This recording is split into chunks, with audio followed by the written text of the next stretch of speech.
दोस्तों, इस खास चर्चा में आप सभी का स्वागत है। आज हम वित्तीय बाजारों में मोमेंटम और ट्रेंड को पकड़ने के लिए एक बेहद दमदार और लोकप्रिय स्ट्रैटेजी को डीकोड करने वाले हैं, EMA 9 और 15 क्रॉसओवर। हमारा पूरा फोकस इस बात पर रहेगा कि कैसे चार्ट्स पर दिखने वाले ये आसान से सिग्नल्स असल में हाई प्रोबेबिलिटी वाले विनिंग ट्रेड्स में बदल सकते हैं। हमारी ये चर्चा एक बहुत ही लॉजिकल फ्लो में आगे बढ़ेगी। हम बिल्कुल बेसिक कॉन्सेप्ट्स यानी EMA के इंट्रोडक्शन से शुरुआत करेंगे और फिर धीरे धीरे रणनीति की कार्यप्रणाली, ट्रेड एग्जीक्यूशन और रिस्क मैनेजमेंट तक जाएंगे। तो चलिए बिना किसी देरी के शुरू करते हैं। भाग की ओर बढ़ते हैं और उस बुनियादी टूल को समझते हैं जिस पर ये पूरी स्ट्रैटेजी टिकी हुई है, यानी EMA। एक्सपोनेंशियल मूविंग एवरेज या EMA एक्टिव ट्रेडिंग में इतना ज़्यादा इस्तेमाल क्यों होता है? इसका एक बड़ा कारण है, ये सबसे हाल के प्राइस एक्शन यानी रीसेंट डेटा को बहुत ज़्यादा अहमियत देता है। ये एक साधारण मूविंग एवरेज की तरह सुस्त नहीं होता, बल्कि मार्केट के करंट मूड को बहुत तेज़ी से कैप्चर कर लेता है। पर इन दोनों मूविंग एवरेजेस को लगाते हैं तो एक बहुत ही दिलचस्प मुकाबला देखने को मिलता है।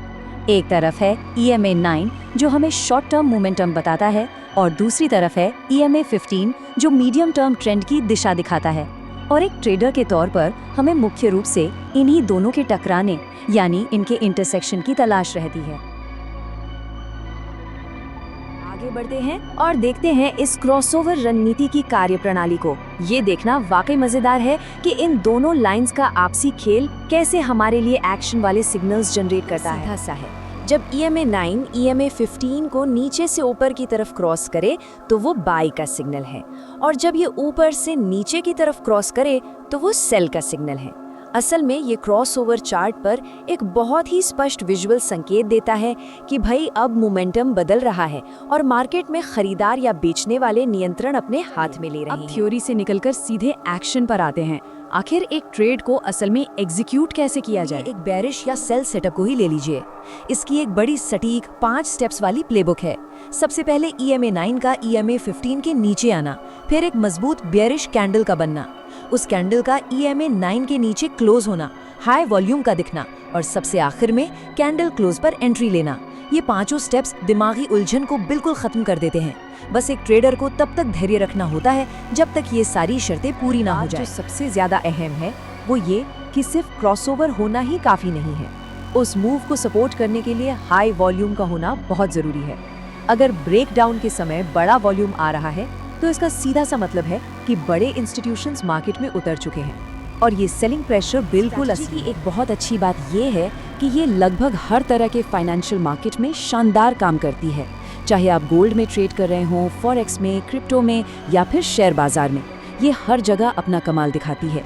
शर्त सिर्फ एक है, एसेट एक मजबूत ट्रेंड में होना चाहिए। और अगर टाइम फ्रेम की बात कहें तो भले ही स्रोत सामग्री ने 4 घंटे के गोल्ड चार्ट का उदाहरण दिया हो, लेकिन ये रणनीति बहुत फ्लेक्सिबल है। इसे 15 मिनट के चार्ट पर इंट्राडे के लिए भी इस्तेमाल किया जा सकता है और डेली चार्ट्स पर लॉन्ग टर्म ट्रेंड को फॉलो करने के लिए करेंगे उस चीज की जो ट्रेडिंग में टिके रहने के लिए रीढ़ की हड्डी का काम करती है, रिस्क मैनेजमेंट और टारगेट्स। बिना स्टॉप लॉस के ट्रेडिंग तो होती ही नहीं है। स्टॉप लॉस को हमेशा हालिया स्विंग हाई के थोड़ा ऊपर रखना चाहिए और ये रूल बिल्कुल नॉन नेगोशिएबल है। अगर मार्केट अचानक से पलट जाए या कोई फॉल्स ब्रेकडाउन हो जाए तो ये स्टॉप लॉस एक ढाल की तरह काम करके कैपिटल को बचा लेता है। यहाँ target risk to reward ratio 1:2 का होना चाहिए। ये बहुत ही आसान सा गणित है जो ये तय करता है कि अगर आप लंबे समय तक ट्रेडिंग करते हैं तो एक अनुशासित तरीके से आप ओवरऑल प्रॉफिट में ही रहेंगे। रिस्क 1 का और रिवॉर्ड 2 का, यही मुनाफे की चाबी। यहाँ एक बहुत बड़ा सवाल खड़ा होता है, अगर नियम इतने ही सीधे और आसान हैं तो आखिर लोग क्रॉसओवर ट्रेडिंग में फेल क्यों हो जाते हैं? क्यों सबको सफलता नहीं मिलती? छिपा है ट्रेड एग्जीक्यूट करते वक्त होने वाली गलतियों में। चलिए देखते हैं कि आखिर कहाँ चूक होती है और उसे सुधारा कैसे जाए। गलती जो होती है वो है जल्दबाजी। कई बार कैंडल के क्लोज होने से पहले ही लोग ट्रेड में कूद पड़ते हैं या फिर साइडवेज यानी रेंज बाउंड मार्केट्स में ट्रेंड को पूरी तरह इग्नोर कर देते हैं। और जैसा कि हमने कहा, बिना स्टॉप लॉस के ट्रेड करना या ओवर ट्रेडिंग करना, ये तो ट्रेडिंग के सबसे बड़े दुश्मन हैं ही। एक्यूरेसी बढ़ानी है तो इन प्रो टिप्स का ध्यान रखना चाहिए। क्रॉसओवर को हमेशा बड़े सपोर्ट या रेजिस्टेंस लेवल के साथ जोड़कर देखें।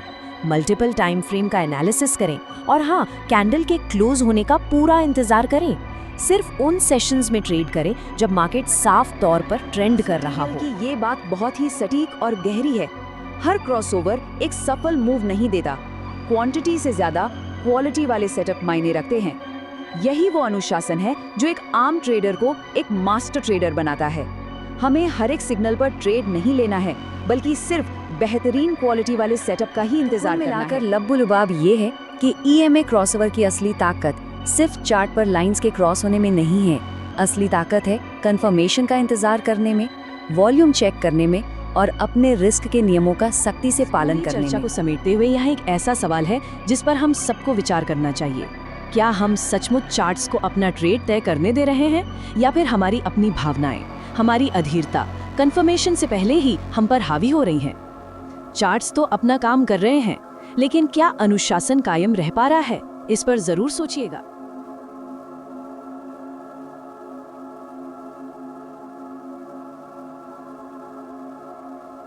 शेयर बाजार में निवेश बाजार के जोखिम के अधीन है। मैं कोई सेबी पंजीकृत रिसर्च एनालिस्ट नहीं हूँ। मेरी तरफ से मैं बेस्ट जानकारी प्रोवाइड करने का पूरा प्रयास करता हूँ, पर शेयर मार्केट में कोई भी ट्रेडिंग या निवेश का सिस्टम 100% परफेक्ट नहीं होता है।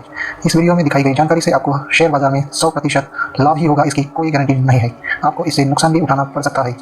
इस वीडियो में दिखाई गई जानकारी को सिर्फ एजुकेशनल पर्पज़ के लिए समझा जाए तथा इसमें बताई गई जानकारी का उपयोग स्वविवेक से करें। मैं इस वीडियो का निर्माता किसी भी नुकसान के लिए उत्तरदायी नहीं हूँ। Thank you.